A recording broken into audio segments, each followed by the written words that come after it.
Assalamualaikum sahabat muslimah. Selamat datang di video teman curhat episode pertama. Aku kamu curhat bareng yuk. Dalam video kali ini kita akan membahas masalah insecure nih. Nah, kayaknya rata-rata semua pasti pernah ngalamin insecure dong. Salah satunya aku. Jadi aku pernah mengalami insecure waktu berat badan aku tuh turun drastis. Sampai sekarang juga sih. Jadi aku sempet yang ketika ketemu orang baru ataupun ketika ketemu sama teman-teman lama, pasti banyak banget dikomenin, ih kok lo kurusan sih, kok lo kurus banget sih sekarang. Karena hal itu aku jadi nggak percaya diri itu dan aku malu untuk ketemu sama orang-orang. Nah, langsung aja yuk kita bacain curhatan tentang insecure dari sahabat muslimah. Yang pertama, aku pernah tahap insecure kak, dimana sebelum aku hijrah pernah berpacaran, namun qadarullah dia bukan jodoh aku. Dia selingkuhin aku gitu kak dengan teman kerjanya. Aku awalnya insecure banget karena bagi aku wanita itu lebih cantik dari aku. Dan teman-teman aku suka bandingin aku sama wanita itu dari sisi fisik. Aku berusaha dia tuh ikutin seperti wanita itu, pakai softland. Tapi aku nggak nyaman, lama-lama menjadi diri orang lain, akhirnya aku kembali ke kehidupanku seperti biasa. Mungkin teman aku yang taat selalu mengingatkan aku bahwa kecantikan muslimah bukan dari fisiknya, tapi dari hatinya. Sempet aku patah semangat dan putus asa karena merasa diri aku nggak cantik, makanya dia berpaling dari aku. Tapi mungkin itu cara Allah memberikan aku hidayah biar kembali mengingatnya dan jangan bersandar pada manusia. Karena jika iya, kita siap-siap kecewa yang paling dalam.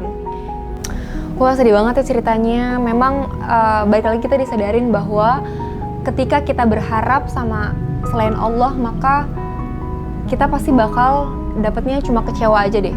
Tapi itulah kenapa kayak Allah tuh selalu ngingetin kita dengan hal-hal yang seperti itu. Jadi kamu jangan lagi merasa insecure, bahkan sekarang kamu harusnya bersyukur karena Allah itu sudah menyadarkan kamu dan nanti insya Allah kamu akan digantikan dengan orang yang lebih baik lagi gitu. Dulu juga aku pernah nih merasakan seperti itu. Sebelum aku hijrah, aku pun pernah tahu rasanya diselingkuhin sampai merasa aku jelek banget ya gitu. Tapi dari situ kita dapat hikmahnya bahwa oh, Allah ini nunjukin bahwa orang itu bukan yang baik untuk kita. Jadi nggak perlu lagi kamu merasa insecure, oke?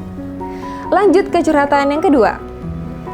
Waktu dulu pas SMP ikut festival budaya gitu kak se-DKI.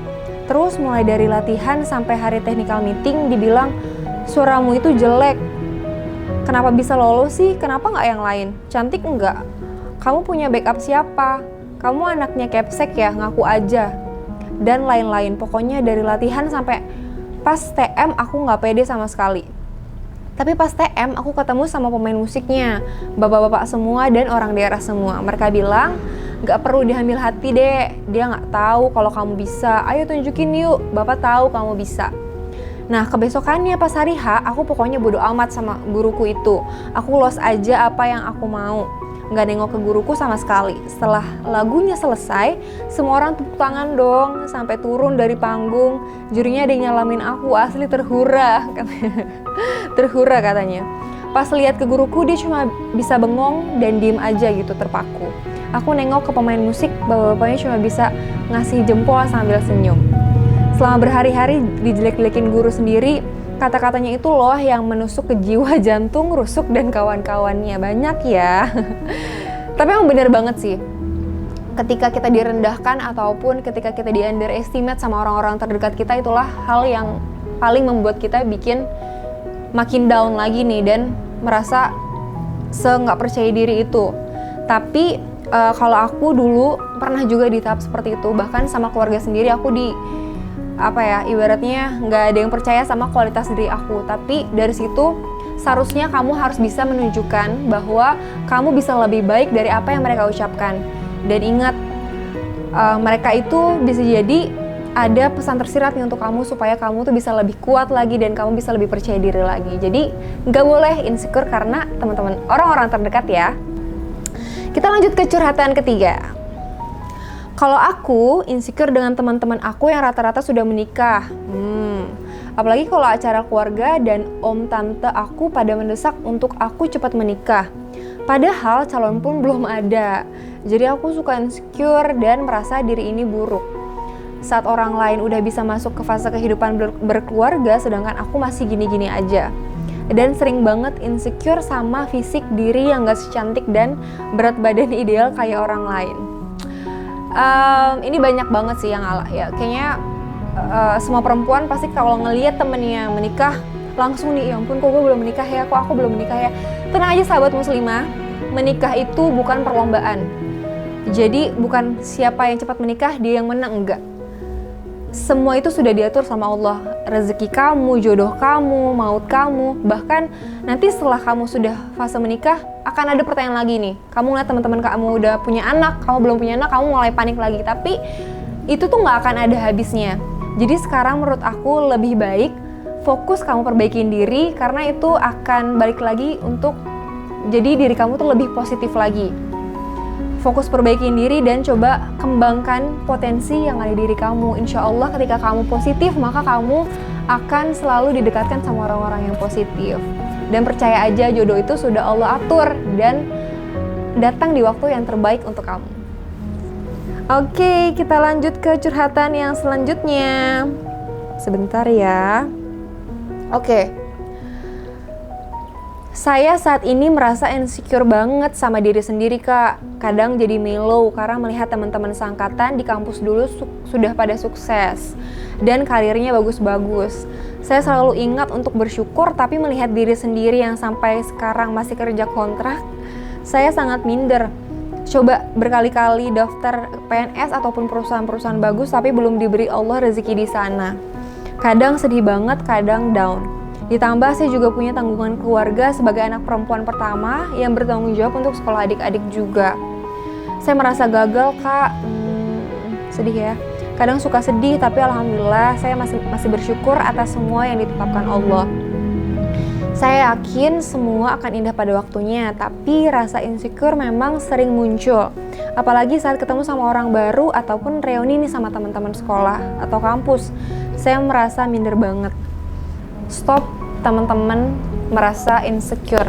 Oke, banyak-banyak bersyukur karena aku pun pernah di fase se-insecure itu melihat teman-teman kok sekarang sukses-sukses ya, terus sedangkan aku yang merasa aku nih nggak bisa deh kayak berkembang gitu, sedangkan teman aku bisa dengan mudahnya meniti karir di luar sana. Tapi baik lagi, orang itu punya jalan hidupnya masing-masing.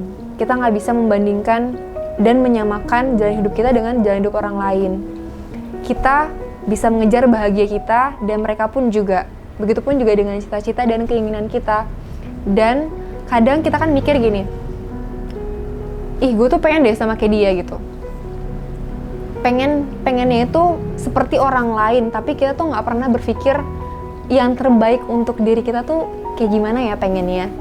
Jadi stop melihat kacamata ke luar, ke orang lain, tapi yuk kita lihat semua itu balikin ke diri kita sendiri. Ngaca, lihat nih diri sendiri. Jangan ketika ngaca mikirnya orang lain. Jadi yuk stop untuk menutup diri, menutup mata kamu dari semua kelebihan-kelebihan kamu yang mungkin selama ini kamu belum banyak sadari nih. Kadang mata kita tuh selalu terbuka sama kelemahan kita, kelemahan diri kita. Padahal di balik kelemahan diri kita tuh banyak banget kelebihan-kelebihan yang belum kita lihat nih. Oke, sekarang kita lanjut ke curhatan yang kelima. Saya merasa insecure waktu awal-awal semester lanjut, berhubung aku mengambil prodi yang agak sulit buat aku khususnya katanya.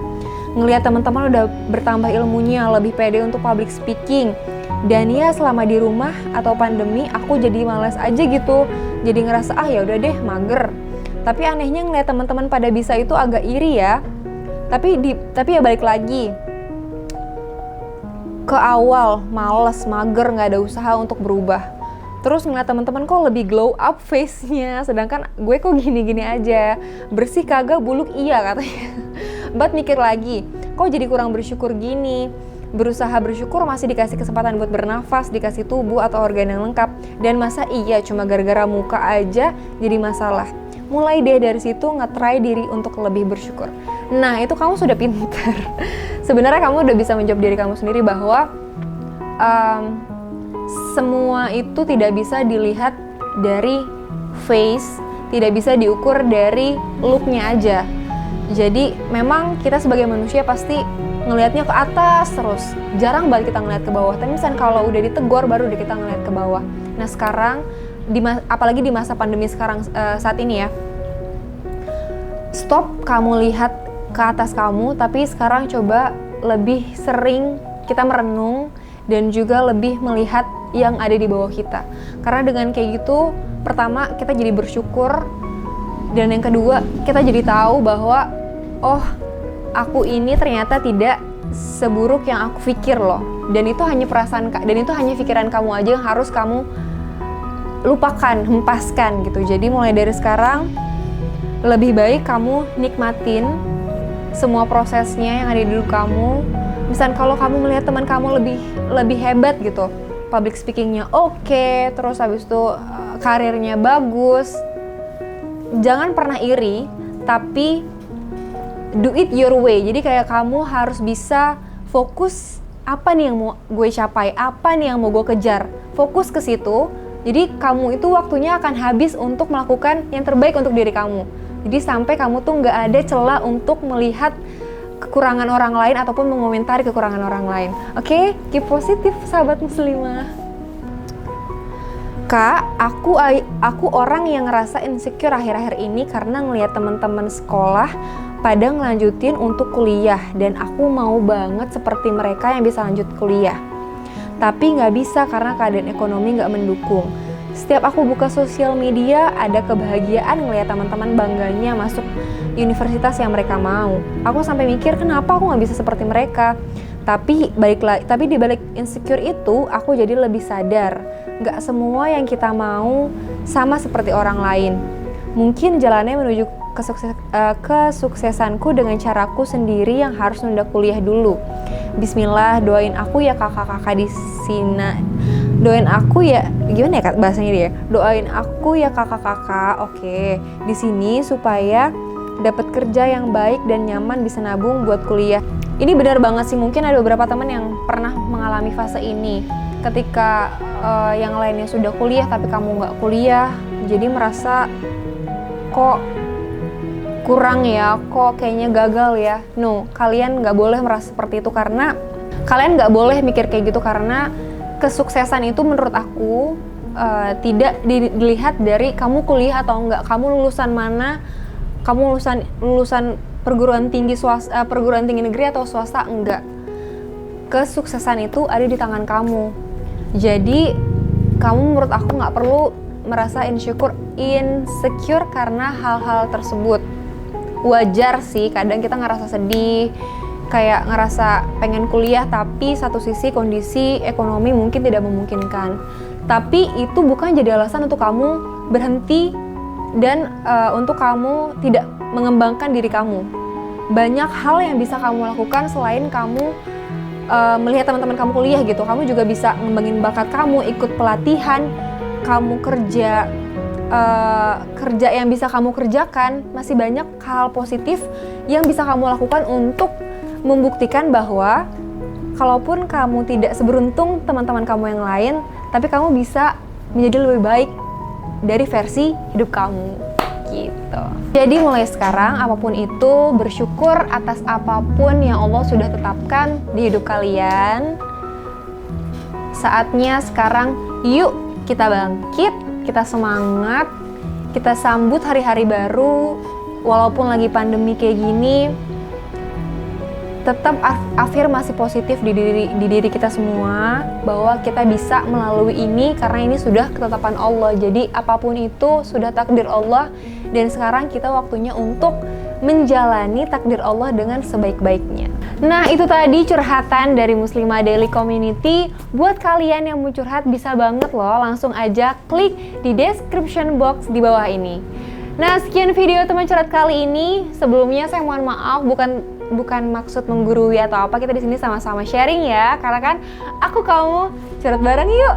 Sampai jumpa di video teman curhat selanjutnya. Wassalamualaikum warahmatullahi wabarakatuh.